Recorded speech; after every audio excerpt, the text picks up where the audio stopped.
Hi friends, welcome to my channel creation tricks. ఈరోజు ఈ షార్ట్లో ఏం చూపించబోతున్నానంటే చాలా యూస్ఫుల్ అవుతుందండి. మనం శ్రావణ గౌరి అమ్మవారి పూజ చేసుకుంటాం కదా, వరలక్ష్మి వ్రతం అయితే రాబోతుంది కదా. సో అందుకని చెప్పేసి నేను మా ఇంట్లో పూజ చేసుకోవడం కోసం అని చెప్పేసి అమ్మవారి ఫేస్ని అయితే ఎలా అలంకరించుకోవాలో చాలా క్లారిటీగా మీరు కూడా నేర్చుకొని చేసుకుంటారని చెప్పేసి ఈ వీడియో అయితే చేస్తున్నాను అనమాట. ఫుల్ వీడియో లింక్ అనేది డిస్క్రిప్షన్లో లింక్ ఇస్తాను, తప్పకుండా చూడండి. నచ్చితే లైక్ చేయండి ఫ్రెండ్స్. లైక్ చేస్తే ఈ వీడియో ఇంకొంతమందికి షేర్ అవుతుందన్నమాట.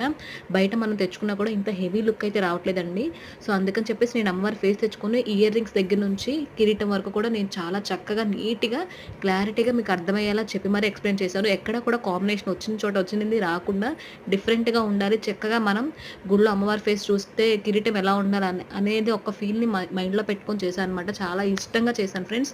మీకు నచ్చింది అనుకుంటే తప్పకుండా కింద కామెంట్స్లో కామెంట్ పెట్టండి. ఎవరికైనా యూజ్ అవుతుంది అనుకుంటే షేర్ చేయండి. ఇలాంటి మరెన్నో వీడియోస్ మీరు చూడాలనుకుంటే మన ఛానల్ని వెంటనే సబ్స్క్రైబ్ చేసుకోండి. ప్లీజ్ లైక్ చేసి సబ్స్క్రైబ్